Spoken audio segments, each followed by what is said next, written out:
name is Kaitlin Apostle, and I'm from Sharon Hill, Pennsylvania. So back in 2004, I was a junior at Academy Park High School, and I was still kind of figuring myself out as far as my sexuality. I hadn't really had many boyfriends, knew that I found boys attractive, but I remember being friends with this one particular girl, I guess we could say, because we were in high school, and becoming really good friends with her, knowing she was gay, she was openly gay, and there was definitely some people who judged her, but we became really close, and then I found myself having feelings for her in more than just a friend. So we used to talk every day on the phone, and one day, I was living with my father at this point. My parents had separated, and I chose to live with my dad over my mom. And I was talking to her on the phone, and we weren't even saying like anything vulgar or too sexual, but we were definitely flirting on the phone. And I didn't know that my dad had picked up the phone.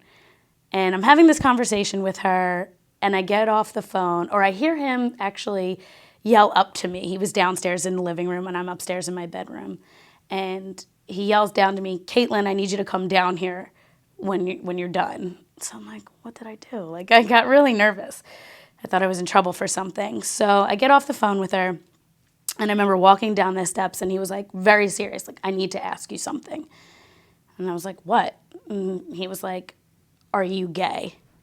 And I got so defensive. I was like, "Absolutely not. Why would you think that?" And he was like, I'm just asking you. And I was like, "No, I can't believe you would ask me that. And so what? So what if I was? Your brother's gay. What does it matter? But I'm not." And I remember storming back upstairs and feeling really nervous. Like, why would he think that? Like, I don't even know if I am. I mean, looking back now, I know I was.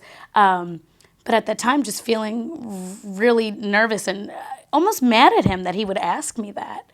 He never brought it up again. We didn't talk about it. Again, went through high school, finished my junior, senior year. So I was in college, got into my first serious relationship. We dated for a year from 2007 to till the end of 2008. And my dad ended up passing away in January 14th of 2009, which was really traumatic for me. Like I said, he was my best friend, my biggest supporter, and I was completely heartbroken. And I made a promise to myself that the next relationship I get in, that I'm going to come out to my family and my mom, because I held this secret for 21 years at that point, and I never got to tell him.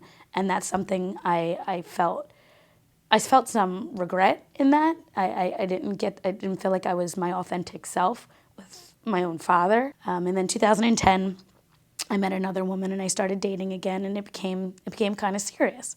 So it was my mom's birthday in June of 2010, and I took my mom to Broadway. It's like our thing. Every year we go to Broadway, we see a show, we get a hotel, we stay in the night, the whole thing. So I take her to this restaurant, and I'm so nervous. My palms are sweating, my mouth is so dry. I said, "Mom, I need to talk to you about something." And she was like, "Yeah, what?" And I said, "I'm gay." And she just looked at me and said, "I need to have a cigarette." That was the first thing she could ever say to me. So she goes and has her cigarette, and she comes back, and I'm crying at this point because I'm so nervous. I don't know what her reaction meant. And, she gives me this big hug and says, like, "I think I always knew. But I still, I love you. You're my daughter, and I support you no matter what."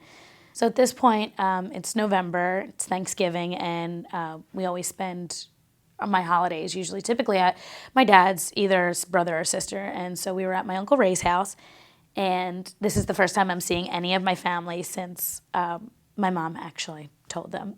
I didn't even get a chance to really come out to them. She told them before I actually had a chance. So my dad's sister, my Aunt Yvonne, pulls me aside, and she was like, "I just want you to know, like, I'm really proud of you. I know how hard this must be, to say this, to come out. Like, I know that's a difficult thing, but she's like, I want you to know your father knew, and he loved you regardless. He didn't care. It's something that we had talked about, like, and he was just waiting for you to, come out and on your own time." The fact that he knew and didn't care and loved me regardless was probably the biggest sigh of relief that I've ever had. Because you want to make your parents proud, right? And I always tried to do that. And I was so scared that he wasn't going to accept me or love me, because unfortunately that is so many people's stories, that their parents don't accept them, or they get kicked out, or they get disowned. And I've been really fortunate enough to have two wonderful parents that love and accept me for exactly who I am. So that's been a pretty amazing journey and a really awesome story. And I couldn't be more proud to be their daughter.